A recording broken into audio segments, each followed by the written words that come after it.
नमस्कार, न्यूज 24 परभणी वार्तामध्ये आपले स्वागत। मी शिवाजी चव्हाण।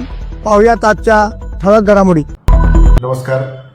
परभणी जिल्ह्यातील 7 नगरपालिकांसाठी उद्या मतदान होणार आहे। त्यासाठी परभणी जिल्हा पोलीस दलाचा बंदोबस्त लावण्यात आलेला आहे। या ठिकाणी 8 पोलीस उपाधीक्षक, 12 पोलीस निरीक्षक, त्याच पद्धतीने 78 सहाय्यक पोलीस निरीक्षक, PSI दर्जाचे अधिकारी असून 743 पोलीस अंमलदार आणि गृहरक्षक दलाचे 734 अंमलदार या ठिकाणी लावण्यात आलेले असून एक तुकडी म्हणजेच एक कंपनी SRPF ची पुरवण्यात आलेली आहे आणि त्यांना महत्त्वाच्या ठिकाणी नेमण्यात आलेले असून या सर्वांचा रूट मार्च घेण्यात आलेला आहे। त्याच पद्धतीने गुन्हेगारांवर देखील कठोर प्रतिबंधक कारवाई करण्यात आलेली आहे।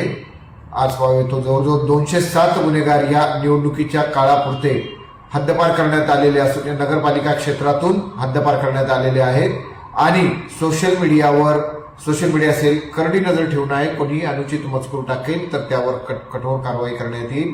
त्याच पद्धतीने कोणी आमिष देऊन प्रलोभने दाखवून निवडणुकीत काहीतरी फ्री वीज वाटेल, काही वाटप करेल तर त्यासाठी देखील ड्रोन पेट्रोलिंग चालू आहे आणि रात्री पोलिसांची पेट्रोलिंग असणार आहे। या बंदोबस्ताचं वैशिष्ट्य म्हणजे ड्रोन पेट्रोलिंग। त्याच पद्धतीने पोलीस वाहनांवर देखील CCTV काही महत्वाच्या ठिकाणी लावण्यात आलेले आहेत।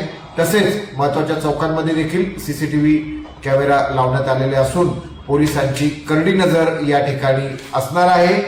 एकूण आपल्याला सांगितल्याप्रमाणे 207 गुन्हेगारांवर तडीपारीची म्हणजे हद्दपारीची कारवाई करण्यात आली नगरपालिका क्षेत्रातून आणि परभणी जिल्हा पोलीस दल हे या नगरपालिका निवडणुका निष्पक्ष निर्भय वातावरणात पार पाडण्यासाठी कटिबद्ध आहेत।